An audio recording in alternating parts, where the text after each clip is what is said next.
So if I can make loans and mortgage sound interesting, like wrestling is easy. It's easy.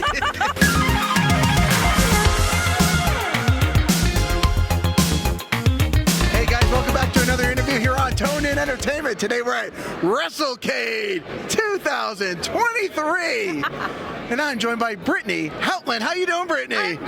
I'm great. This is so exciting. This is my second WrestleCade, but I feel like it's almost my first, because the first one is always like you're kind of getting your ground and like feeling what's going on. It's so much stuff, and so now I feel like I'm in a groove. Like I can really enjoy it, and I can do my job and still like do things like this. Like I'm not like frazzled and going, oh no, I can't do anything else but think about the show, you know.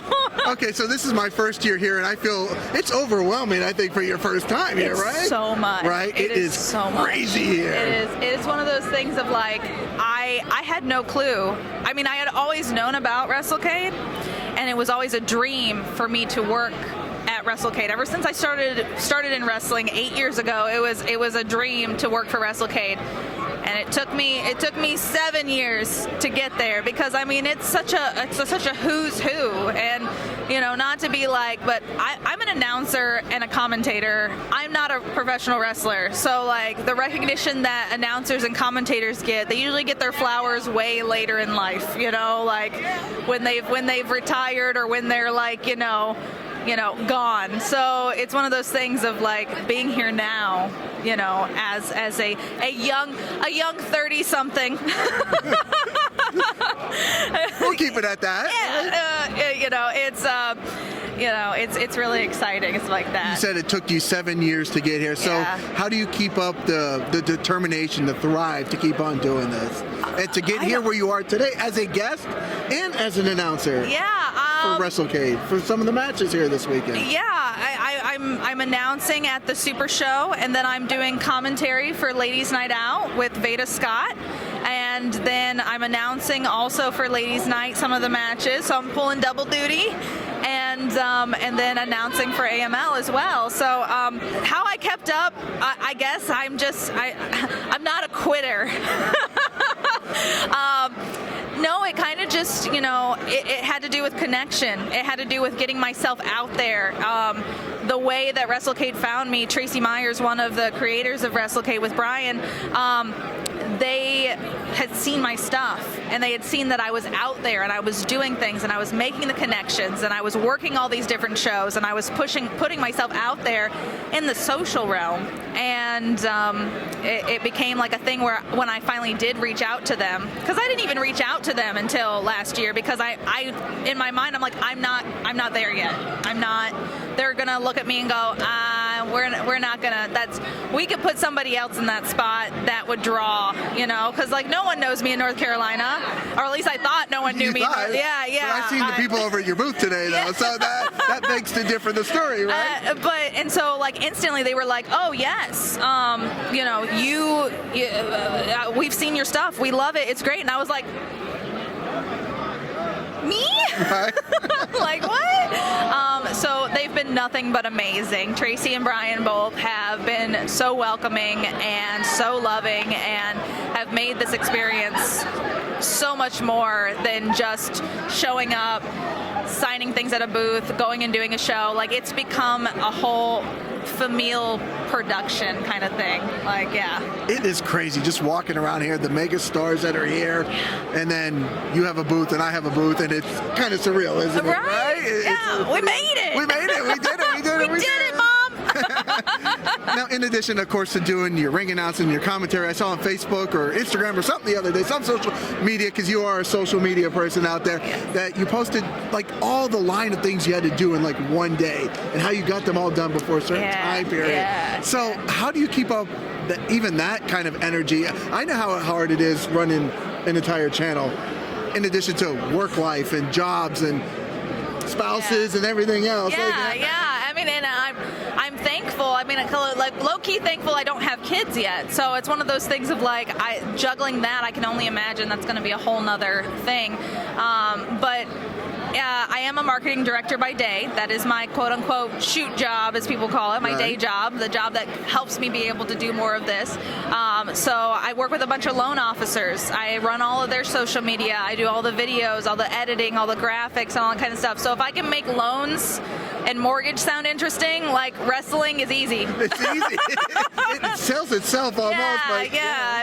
If I can sell loan officers trying to get somebody a mortgage, then I can definitely sell wrestling. And I just took that to the next level and was like, okay, I'm gonna start doing this. But it's all about timing. You got to. I'm a huge time blocking person, especially when it comes to your calendar. Your calendar. Follow it. Numero use it. uno, yes. Use it. Time block like crazy. Like do all of that. Like that's the only way I can stay sane, and the only way that I make to-do lists. So I make lists of like, okay, this needs to be done today. If I get this done today, that'd be awesome, but it really only needs to be done this week. This needs to be done this month. This needs to be done this year. So like I start to like slowly chip away at that. So it's boring. It's all about making lists and making calendar things. Like it's boring. Okay, so let's get off the boring stuff. Yeah. And let's talk about a little reality of wrestling. Yeah. Where you do your commentary out of with Booker T's organization out there. Yes. It seems like you're having the time of your life out there doing goodness. You can tell just your voice shows when listening to the matches. It's amazing. I mean, like Booker T and Sharmell have both really just become family to me. They took a chance on me. They actually came. I did a women's. They were doing an all women's show because they were doing the Sherry Martel Classic because Book was so close to Sherry. Was, right. with her managing Harlem Heat and all that kind of stuff. So they decided to do a Sherry Martel Classic. And it was an all-women's show, and they're like, well, we need a female announcer and a female commentator, and they didn't have any. And so Kevin, who basically runs all of production for Reality of Wrestling, Kevin Bernhardt, he contacted me and was like, hey, we've known each other for years. He knew me when I first started in the business, and he was like, we'd love to have you come down and do this show. So I came down and did that show, and I gelled so well with their other two commentators, Kirby Carrion and Brad Gilmore, that Brad, who is the head of the announce team, he's like their Michael Cole. Okay. He runs the announce team. I'm sure he loves being right. He's amazing. He's been with Booker for like 10 plus years.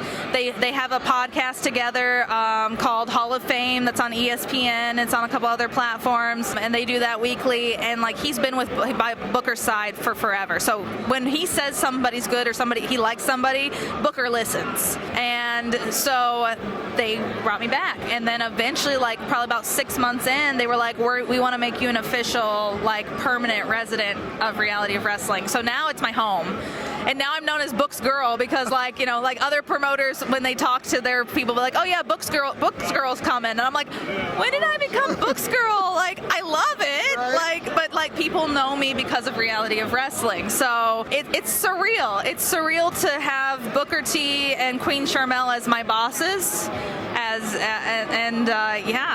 It's amazing. And it's on the CW network. So now we're right next to NXT. Right. And NWA is on the CW app and stuff like that. So we're all kind of, the CW is like collecting wrestling shows it all seems over. like it, right? Like there's always like that channel. I remember like the WB back in the day, and they would get all the Buffy the Vampire Slayer and all these shows, right? Exactly. It seems like the CW is pulling that same stunt with professional wrestling. I know. We see what you're doing, CW. We like it too. Yeah. We like it. Love it. Now, I do want to ask you about a particular situation in Reality of Wrestling. Yes. Again, some of my favorite people in the whole world, not just wrestling, is Culture Inc. And when they won the tag team titles out there, you got quite the Nick Holiday celebrated with you quite heavily during. We were so happy when it came to that. Booker T has. As much as I love Booker, I say the same thing about my husband because my husband is a manager and I don't condone a lot of what he does. But Booker T is amazing. However, I don't condone the methods that he uses ringside when he's working with his tag team called The Heat. The Heat is a faction. Promise Braxton, Gaspar Hernandez, Matty Ice, Mysterious Q, and Brian Keith from time to time will come in as well. And it's a combination. It's a group, and they have some nefarious ways of what they do. It's all interpretation, though. I think Sure, Brad would tell you that, yeah. And so they had held the titles in almost like a stranglehold. And Culture has worked so hard. And, you know, Eli Knight and Malik, they're just... Right. You know? Mind-blowing when you watch him go. Yeah. And so when they won, I was just... I couldn't stay biased. I couldn't help it. I had to. Yes. I was so excited. So that's... Yeah, I mean, Culture Inc. I mean, it's for the culture. Like, it is for the culture. Look, it was good. It was good to see them have the belts. Well, I know you've got a lot going on here today at WrestleCade, so we are going to be very respectful of your time. So is there anything else that we should know that's going on with Brittany?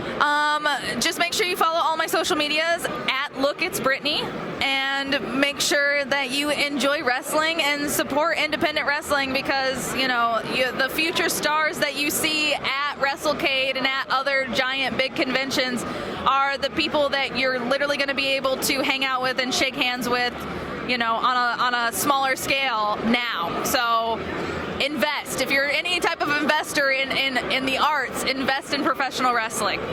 There you go. Perfectly said. Well, guys, if you like interviews like this here at WrestleCade 2023, guys, make sure you hit that red subscribe button so you can stay tuned in here to Tone In Entertainment for future videos. Subscribe to the channel. Do it. Go now. Do it now.